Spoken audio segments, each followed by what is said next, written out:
Hi, this is Kevin. Welcome to my tutorial on installing PyCharm Professional on Windows. And the audience for this tutorial is my class, the people who are taking my class at the University of Illinois in the School of Information Sciences. And so, my comments and the point of view is going to be really geared to that audience. If you're a YouTuber who found your way here, you're welcome to stay, but be aware that this is going to be kind of limited in scope. Okay, so here are the things that we're going to do. First, we're going to make sure that Windows is up to date. Okay. Next, we're going to talk about what to do if you already have some version of PyCharm installed on your machine. Okay. We're going to show you how to get a JetBrains free educational license. Then we're going to download a piece of software called the JetBrains Toolbox. Then we're going to install the JetBrains Toolbox. Then using the JetBrains Toolbox, we're going to install PyCharm Professional. At this point, I'm going to show you how you would update PyCharm Professional. Okay, and then we're going to create a test PyCharm project with a program just to demonstrate that everything that we've installed is in working order. Okay, so let's begin by making sure that Windows is up to date. Okay, so let's do that. Okay, so by the way, I'm doing this on Windows 11.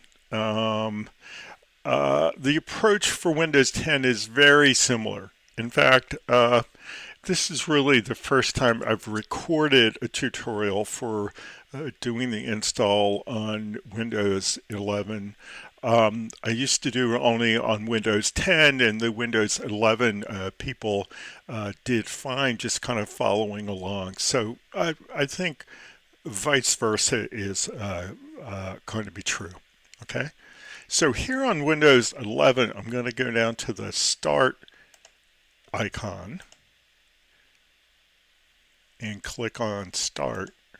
There we go. And up in the search box, I'm going to type in Update. And as you can see, it's found all kinds of check for updates, and that's what we want to do. So we're going to click here on the right side, and you can see that right now I don't seem to be up to date. In this again, I'm working in a virtual machine that I created yesterday, and I was able to install Windows 11. I was able to apply a lot of the updates, but this one update got stuck. And all I'm going to do now is I'm going to click the retry button, and it's going to check for updates and try to apply them all, and I'll bet it's going to get stuck again. Let's just wait and see. And it's installing it, and it blows up again. Okay, so I'm not saying that you have to defy gravity here. If you've tried your best to apply all the available updates and this is all you can get to, then you're done. Okay. Now, why is it important to apply the updates? Well, my experience in helping students has been a number of people who have had problems either getting products to install or getting them to perform the right way. We were able to find that the root cause was they hadn't updated their operating system. So I think it's always going to be a healthy choice to take whatever operating system you have and apply all the updates that you can before you start this software installation process. Okay, so that's done. Let's see what we're going to do next. Okay, what if you already have a version of PyCharm installed? Okay, so there's lots of possibilities here. There are three versions of PyCharm. There's PyCharm Professional, which we're going to use. There's PyCharm Edu, which is the educational version. There's PyCharm Community Edition, which is yet another free version. And there's two ways to install these things. You can either install them individually, or you can install this JetBrains Toolbox, okay? And then from within the toolbox, you pick the products that you want to install. The nice thing about using the toolbox is it makes it a lot easier to update these applications when there are available updates. So if you have everything installed, I mean, you've installed the toolbox previously, and you've installed PyCharm Professional previously, then you just have to wait until we get to this updating PyCharm Professional part. Otherwise, regardless of what you have installed, especially if you're not using the toolbox, follow along, download the toolbox, get these things installed the way that we're going to use them in the class, and that's going to be the right thing to do. Okay, so, and one thing I want to emphasize, if you're not using the PyCharm Professional Edition, you won't be able to do all the exercises that we're going to be doing in the class. So the educational version and the community version are not sufficient. Okay, so the first thing that we need to do is we need to get our free JetBrains educational license. How do we do that? Well, in my courses, I have this weekly schedule, and I have an activity in it called Install PyCharm Professional. And this is where the tutorial that I'm recording right now will have a link. But right before that, we have a link for JetBrains free individual licenses for students and faculty members. And if we click on that, we'll go to a page on the JetBrains website. And here we can get free educational license. It's available for people who have a university email address for as long as they have a university email address. Every time you apply, they'll give you a 1-year license. And if when it expires, you still have a university email address, then you just apply for a renewal, okay, and they'll give you another year. Well, when you're not associated with the university anymore, well, then that goes away. And not all the way at the bottom or all the way at the top, but kind of in the middle of the page is the button for Apply Now. And in here, you say whether you're a student or a teacher in the field that you're in and all these kind of things. And you eventually fill this out and click Apply for free products. And you should get your license pretty quickly. They'll send you an email. It used to take a couple of days. I think it's pretty quick these days. It might be almost immediate. Okay.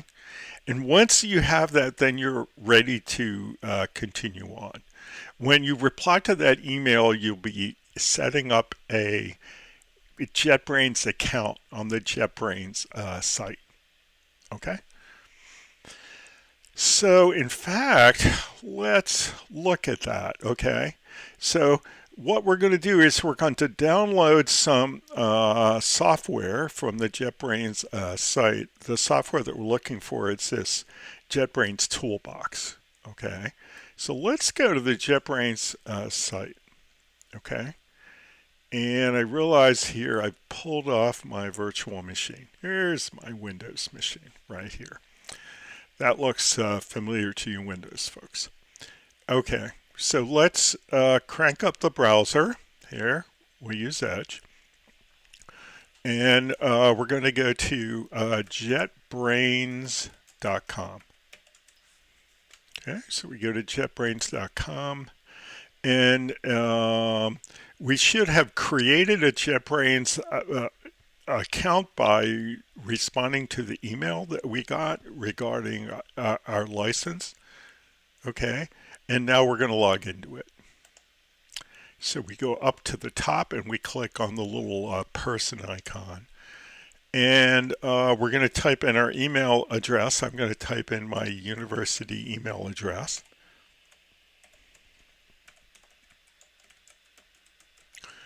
And my password is over in my regular machine, so I can't even copy paste it. I'm going to have to look at it on another monitor and type it in.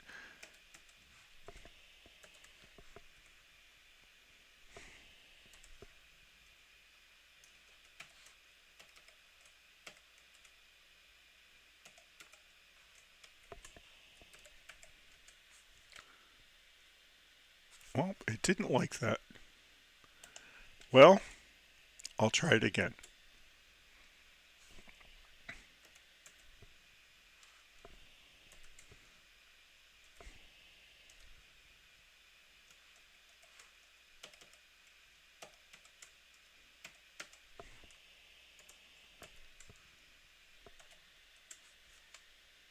That worked better.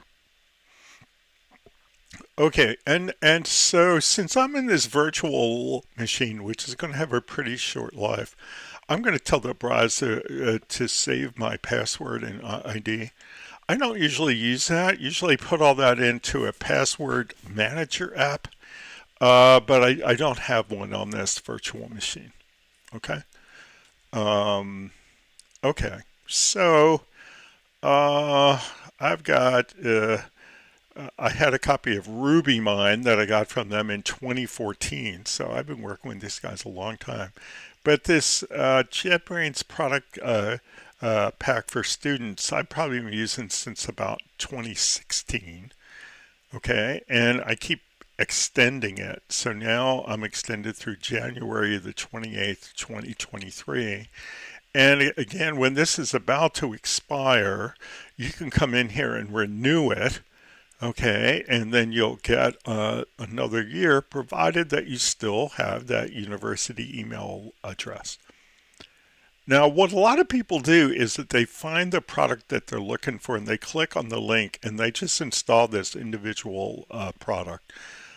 The better way is to install the Toolbox app. So where do you find that? It's not listed here, but if you go up just under the title for this, there's a download link. So click on that. And again, there are links for the individual products, but down at the bottom, get the Toolbox app. So click Toolbox app. Okay. And now we're going to pick download. And it downloaded just fine. And to see it in a folder, I think I can click this little folder. There it is. And there's the JetBrains Toolbox right there. Okay, so that's good. So what am I going to do? Well, as with when we installed Anaconda, you're really going to do best if you can run the install for the Toolbox using run it as an administrator. So I'm just going to take this download. I've done 2 of them today, so I'm going to pick the more recent one. I'm going to right click and I'm going to say run as administrator. If you can't do that, then just run it. Do your best. Okay. And do I want to allow it to change my device? Yes, I do. Okay, and then I'm going to click on the install button. And it's going to do the install.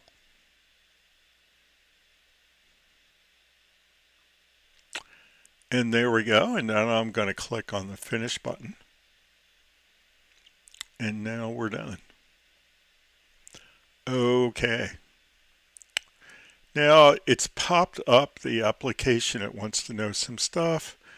I'm going to click the continue button. And now it wants me to accept the license. I'll send anonymous statistics. I don't mind that. I'm going to take the default configuration and click on Get Started. And here we see the control that we want. I'm going to click on Got It. Okay.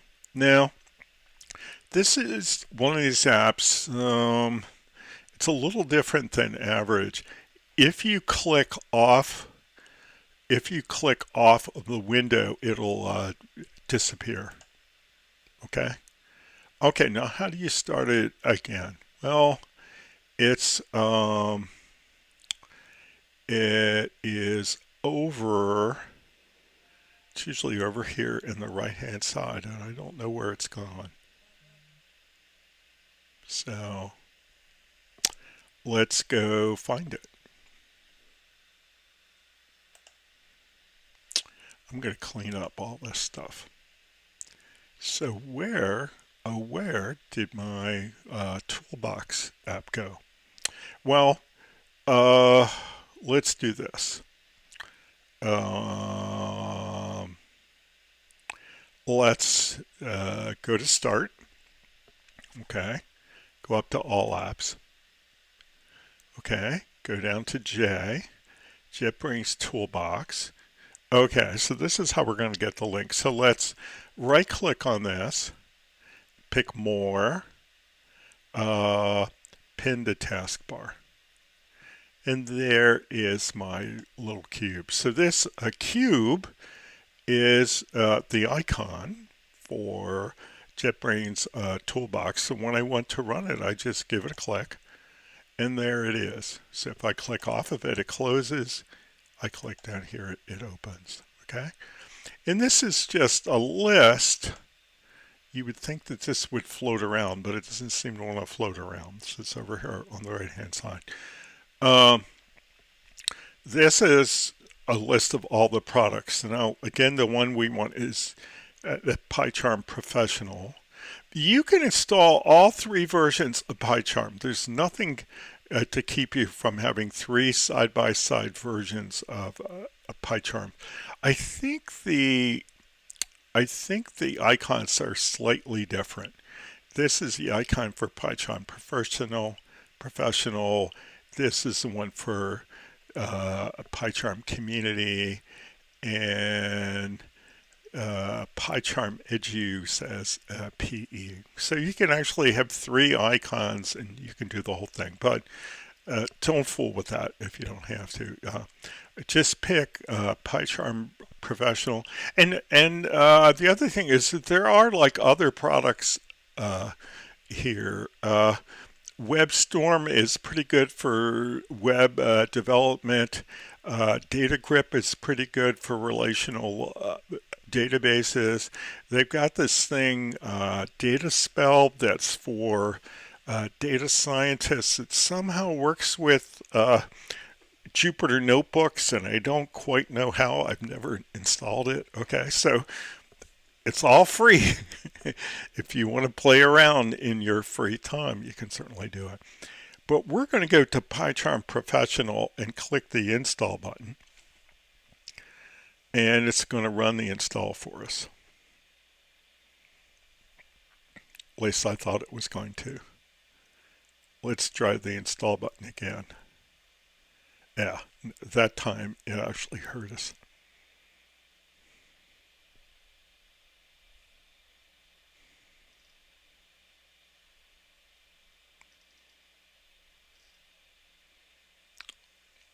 There it is.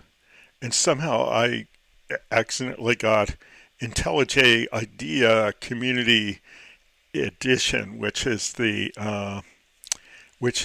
IDE, the integrated development environment for Java.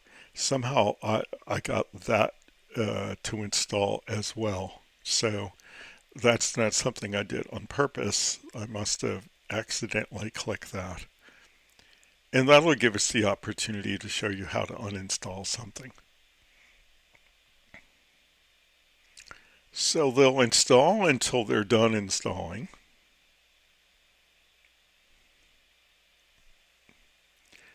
Okay, so there's PyCharm Professional, that's up.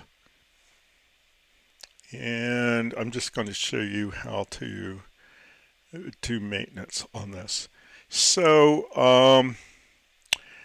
the first thing, how do I uninstall something? Well, you come over here to the three dots and you click uninstall, and you confirm it, uninstall, and it does the opposite. And they want to know why you're uninstalling. Is say no thanks. So we have this. So now you remember I talked about what if you only need to update the PyCharm Professional? Well, is whenever you're working with the toolbox, the way to the way to tell that there is an update available is to click on the toolbox icon. Okay, then you see your product, and you'll see over where the install button was, you'll see a button for update. If there's more than one product that has an update available, there'll be an update all link that you can click. And every once in a while we get a new version of Toolbox, and there's usually a link up here to click to update the Toolbox, but it's very convenient. Okay, so this is PyCharm Professional.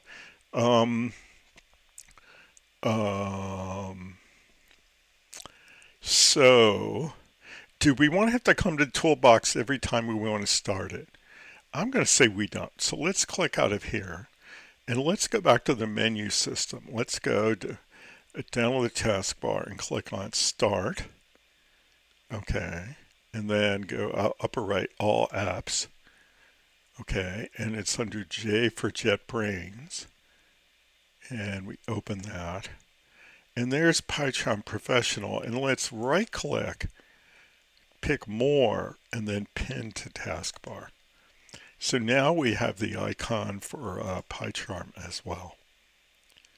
Okay, so now we've got PyCharm installed, and we would know where to look for the updates and how to apply the updates.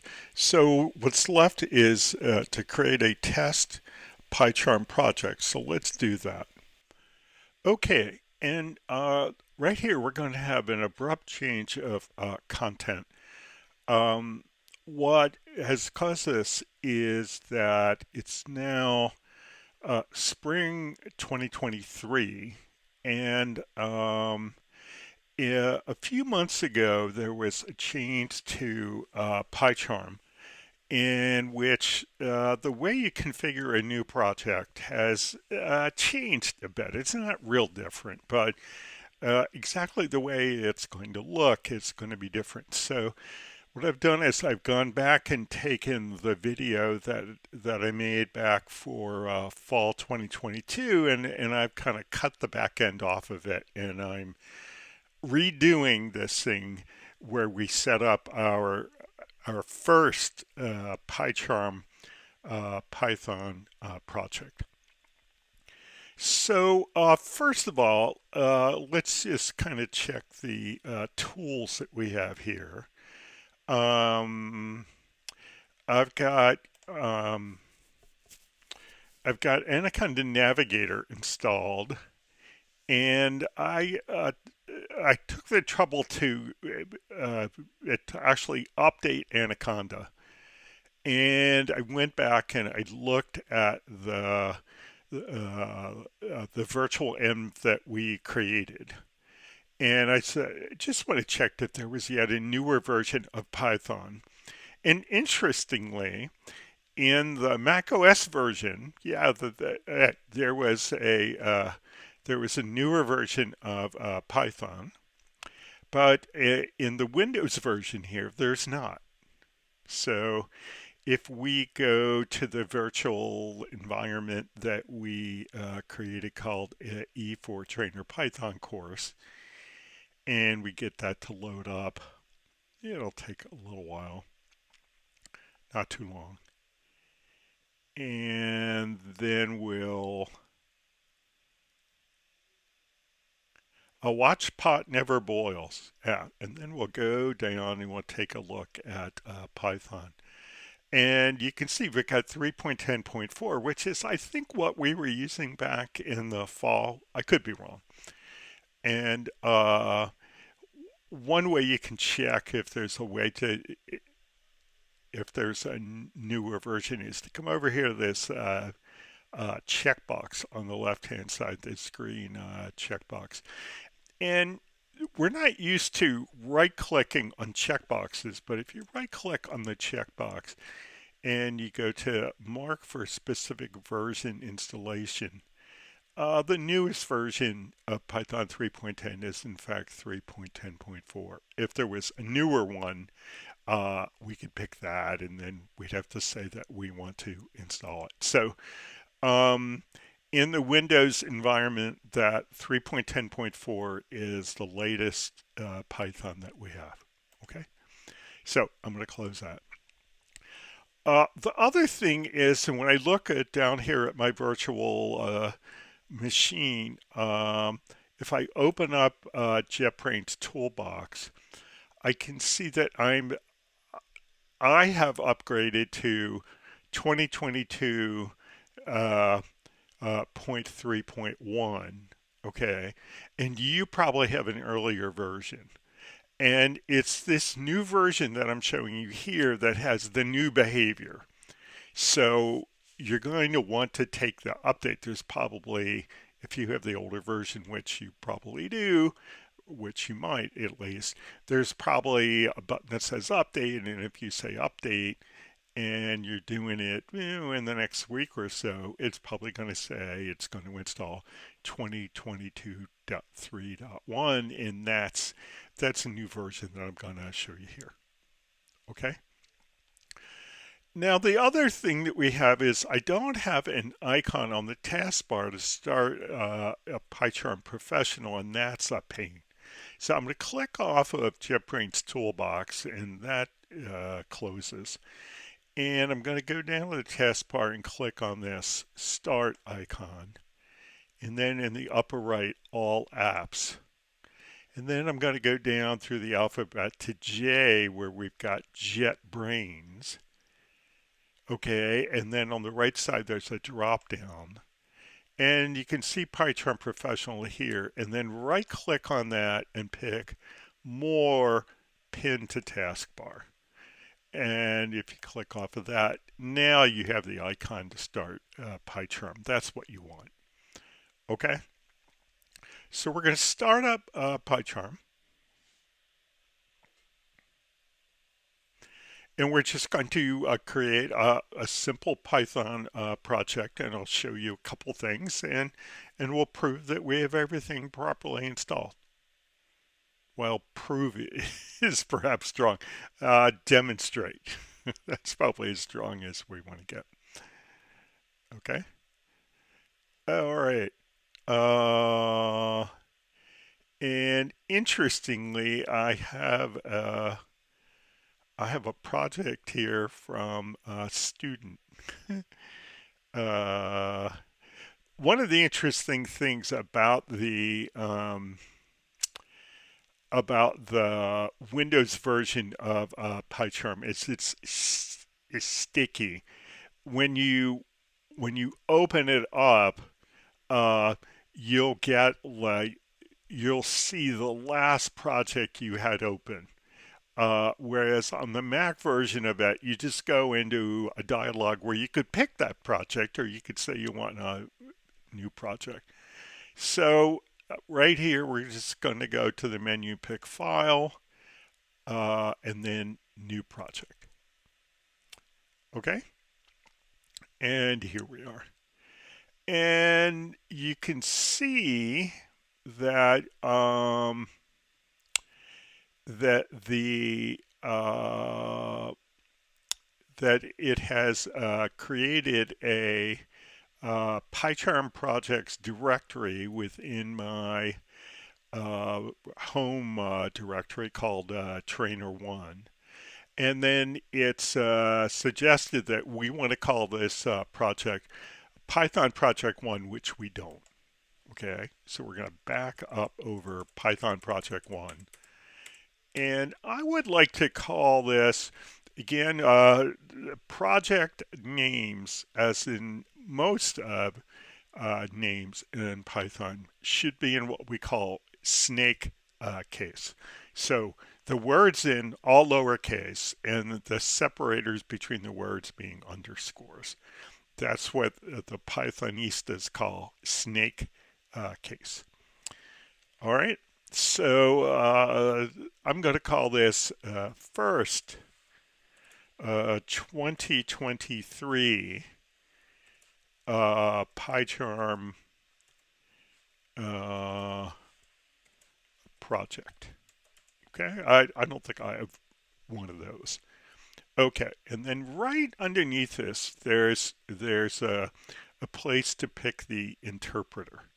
Okay, and there's a little triangle to the left. We click on that and it expands. And I'm going to shrink that. I'm also going to show, there's also a checkbox for creating a main.py welcome script. And for us, that's just noise. So we're going to want that to be unchecked. Okay, so let's click on the little triangle again. All right. So it says that we can either create a new environment, which we don't want to do. That's not part of the workflow that we use when we use PyCharm. What we do is we create all new environments using Anaconda Navigator, and then we come over here and we pick previously configured interpreter. So we're taking the second of the radio buttons. And then as we go down here, I'm lucky. The drop down that I have here has E4 Trainer Python course, and it's a Python 3.10 version. That's what I want. And what I would do is just choose and accept that and click create. That would be fine, but you might not have that option in the drop down box. Because of that, I'm going to show you how to do this a little more manually, because you may have to go find the virtual environment and properly point to it the first time. So instead of accepting the entry in the drop-down box, to the right of it, click on Add Interpreter. And then the first of the options, choose Add Local Interpreter. Okay. And now we get into a pretty familiar dialog. So again, we want to have a Conda environment. So in this left panel or column here, we want to pick the second option, Conda environment. Okay. And it says Windows Defender is interfering. So we'll just say I'm going to allow access. Okay, so that went away. Okay, and so now this thing we're looking at here, this is what's all new. It didn't look like this in like early December. Okay, or late November. It's changed pretty quickly here. So here's what I do. I go over the right-hand side and I click on Load Environments. So it's going to go out and look for these Anaconda envs. Okay, that's what we want. and the radio button says use existing environment. Okay, that's fine. Now, and then it has a drop down again. Okay. And we can pick things that are in the list. And of course, we have E for Trainer Python course. And if you have that, and that's the one you want, that's great. But what if you don't see that there? Okay. Well, if you don't see that there, come on back up to this first drop-down box and go over to the right-hand side where you see the little folder and click on it. And now we get into searching through the file system. Okay, and it has us up in here in conda bin. That's not where we want to wait. We're not far off. The place where the virtual environments are kept is a directory called envs. So open that up. Okay. And click on that. And it's just my luck that I can't find what I'm looking for. And I am going to pause the video where I find what I'm looking for, and I'll be right back. So here's the pause. Okay, we're back, and I found my way, but so it's not uncommon for you to go to look for a virtual env and you can't find it. And that has to do with the fact that when you install this Anaconda product, you can say that you want to install it for everybody, or you can say that you want to install it just for yourself. And whether you can install it for everybody or yourself could have to do with the permissions that you have and that kind of stuff. So I think if we'd installed it for everybody, right, when we clicked on envs, we would have found the virtual env that we're looking for. Okay. I must have installed it just for me, the user who was doing the install. So how do you find virtual environments if you don't know where they are? Okay. Well, one easy way to do it is to open up the Anaconda prompt. Okay, now in a previous video, I think I had you store this Anaconda prompt down here, so in the taskbar. So if I click on that, I'm going to open up that command line window. But let's assume that you forgot to do that. Okay, well, how would you find your way to that? Well, you would go to the taskbar and click on Start. Okay. And then in the upper right, you would pick All Apps. And under Anaconda 64-bit, you would pick Anaconda Prompt. And if you don't have it in your taskbar, you can just right-click, go to More, and the option will be pinned to taskbar. Okay, so that's how you could get it in your taskbar. All right. So I'm going to assume that at this point you have it in your taskbar, so you can click on it. Okay, and there are a couple of versions of how to ask at the command line to where the conda envs are, but one real easy way is just to type in conda space env space list. Enter.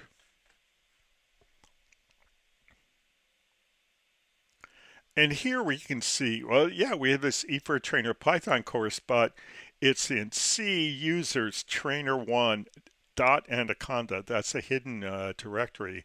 M's E4 Trainer Python course. Okay, well, that's down there. Okay, so we need to go to C user trainer1 conda dot conda. So let's see if we can find that. Okay, so it's not in program data. We can find users, trainer1. What did it say next? Did it say conda? I'm sorry. There we are. Yeah, conda, envs, etc. Okay. Conda, envs. There we are. E4 Trainer Python course. All right. Now,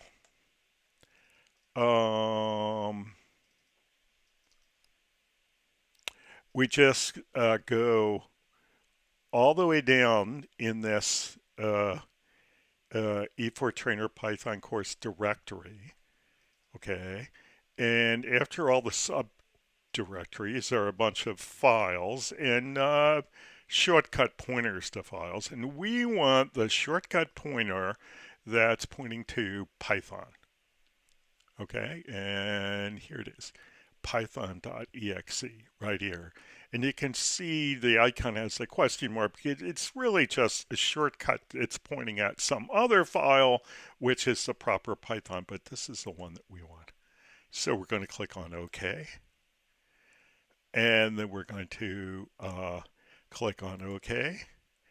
And then we're going to click on Create. Okay. And do we want to open in this window? Yeah, because this is an old project from last semester. So we definitely want to open up in this window. Okay. If you look in the bottom right, you can see that I'm using Python 3.10 and I'm using the virtual M E4 Trainer Python course. Okay. Now, if you're not pointed at that, okay, there's another way. Once you're this far, there's another way to change the virtual end that you're pointing at. You can just click on that Python 3.10 in the name of the virtual env, and then you can pick the one you want, or if the one you want isn't here, you can say add new Python interpreter, add local interpreter, and then you get back into the same dialog. Okay. Now there's yet a third way to do this. Okay. In addition, be able to click down here in the lower right hand corner. You can go up to the menu and click on File, and then Settings. Okay, and here comes up the dialog for that. And the settings for this are under Project. That's a little bit more than halfway down. You open that up. And then the sub-choice is Python Interpreter. And again, it's going to show you the interpreter that we have and the virtual env that it's part of. And again, you could pick from the list, or if it's not on the list, you could click on Add Interpreter and then Add Local Interpreter, and then you get down in the same dialog again. So there's three ways to do this. Okay, so even if you miss the opportunity, you should be okay. And in all three, if you get down so far to the point where it's asking you if you want to create main.py, well, you don't want to create main.py because that's just a noisy file. Okay, so let's create our first Python program. Now, historically in programmer education, the first thing that we teach you is a program called Hello World, which prints out the phrase hello world. Okay, and that's been used since the early days of the C programming language in the late 1960s. So that has a very long tradition, all right? But what I'd like to do is something kind of like that, that's a little more sinister, goodbye cruel world. So here's what we're going to do. Highlight the name of our project there, right click, pick new, and then come down and choose Python file. Now, the name of our file is going to be goodbye, cruel world, 3 words. Snake case, so lowercase words separated by underscores. So goodbye underscore cruel underscore world. We don't have to add .py because it's going to do it for us. So we just press enter and we can see we get it opened up automatically in the editor panel, and here it is under our project. Okay, so how do we get started? Well, in the Zell textbook, he usually begins by putting in a comment with the name of the file. And that might be good for textbook authors or old computer science professors, but it's not good for modern Python programmers. What modern Python programmers do is they put in a special kind of a comment called a doc string, and we have a comment that describes the intention of the program. So the doc string begins with 3 double quotes. So we just do a shift and then quote, quote, quote, and then it automatically inserts the pair on the back. And then we type right in the middle, test program that prints a single line, period. That's not a full sentence, but it's an implied sentence. Okay. And then let's go to the end of the line and let's skip 2 lines. So 2 blank lines after the doc string, special kind of comment. And in our class, all of our code except 1 line is going to be in some function or other.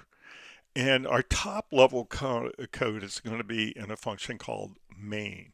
So we need to create a function called main, and we do that by typing in def space main paren, and it puts in the closing paren, and then we cursor over to the end and put a colon, okay, and click enter, and then it's ready for the beginning of the code block, and it's going to be 1 line of code. We're going to say print goodbye cruel world. So print and then parentheses and then a single quote or apostrophe. So we type 1 and it automatically adds the closing one, and then we're just going to say goodbye comma space cruel world exclamation. Now, are we done? No, we're getting close though. So let's come out to the end of the line here. I click to put the cursor at the end. And now what comes after a function? Well, 2 more blank lines. So blank line, and then on the next line, all the way on the left, is our only line of code that's not in a function. It's going to be the call to main. So we're just going to type in main left paren. It's going to give us the right for free. And are we done? Almost. We have to get the cursor at the end and give another enter so that we get a new line at the end of the line, and that gives us an empty line 9. That's it. That's our goodbye cruel world. Okay, so let's test it. Okay, what's the easiest way to run a test of a program? Well, first you want to make sure that your file has been saved.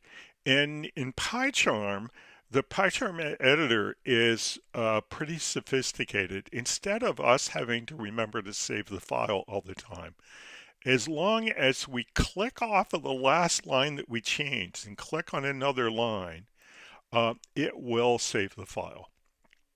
Okay. Typically I click on a blank line. Okay, so I don't want to accidentally mess up line. Okay, so now we're ready. It's been saved and we're ready to run. So just right click anywhere in the editor window and pick Run Goodbye Cruel World. And it pops up a console window at the bottom, and it runs it, and you see the output, Goodbye Cruel World. Okay, and up here is actually this is actually the command that would be typed in if we had a command line window open and we didn't want to count on which directory we were in. This is a way to this is a way to run that program at the command line. So what we're really doing when we use this little window that pops up in the bottom of PyCharm is we're simulating having gone out to the command line and run the program without having to type all those characters. Okay, now what if we had an error? What, you know, it doesn't always run the right way the first time you do it. Like for instance, what if we misspelled the word cruel? Okay, and we type C-R-O-O-L.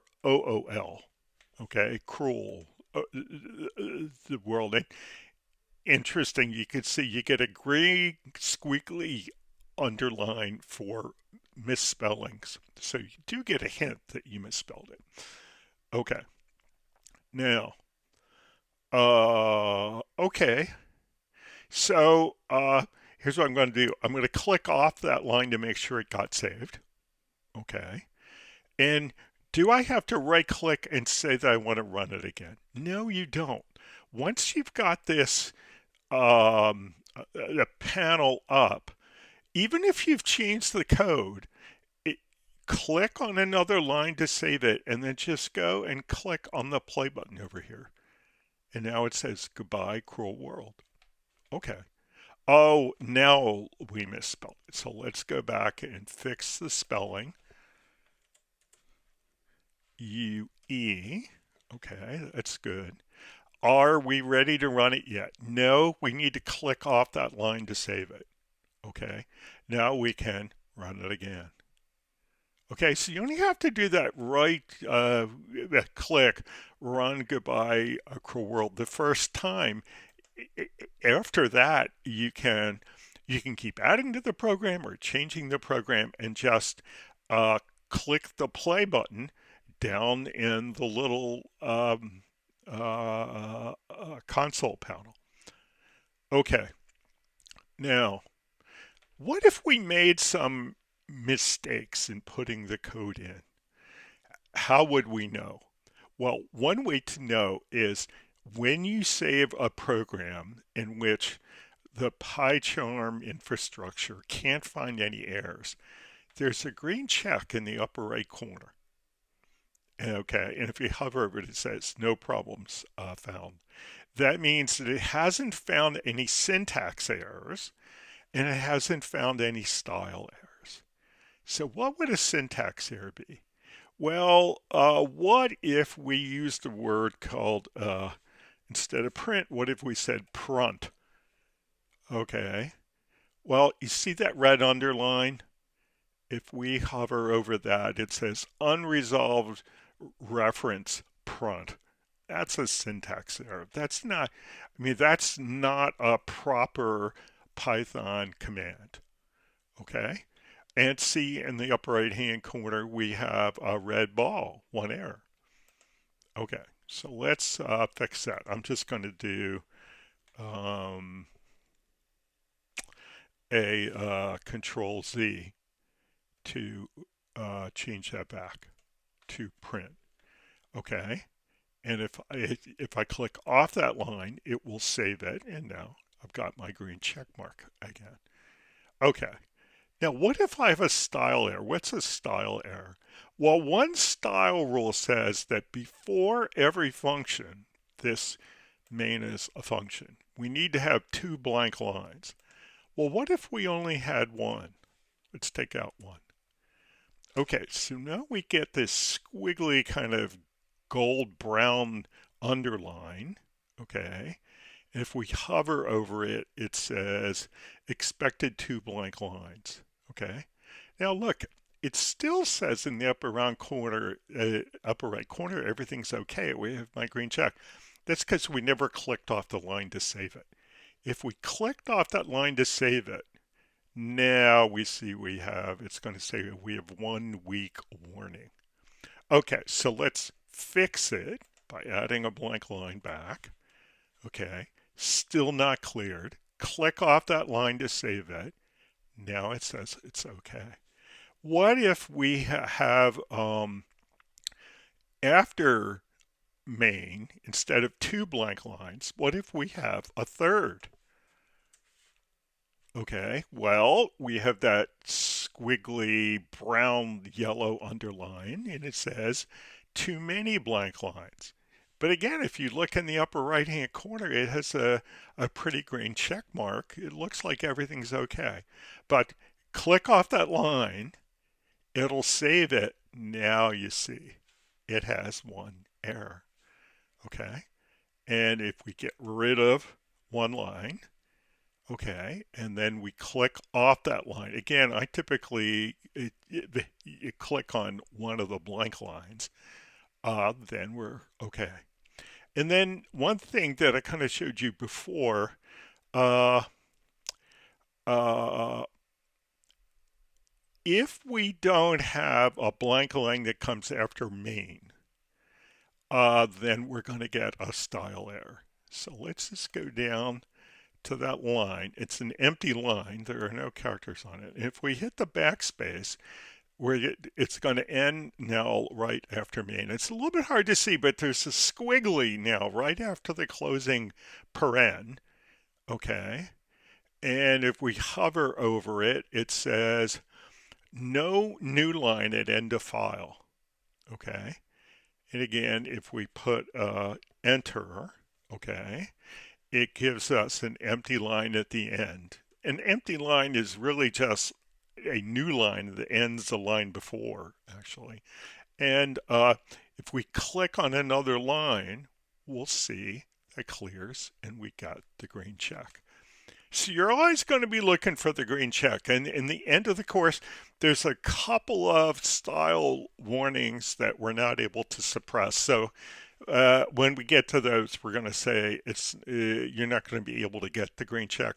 But for a long time, for weeks and weeks and weeks, you're going to be able to check that you've got your work done in terms of both syntax errors and style errors by looking for the green check. But again, you have to remember to click on a blank line in here in order to force a save. And then of course we can run this as many times as we want by clicking on play. Okay, well, we're going to teach you a lot more when we get to doing the first coding assignment, but this is enough for now. So I'm going to say bye until next time. Bye-bye.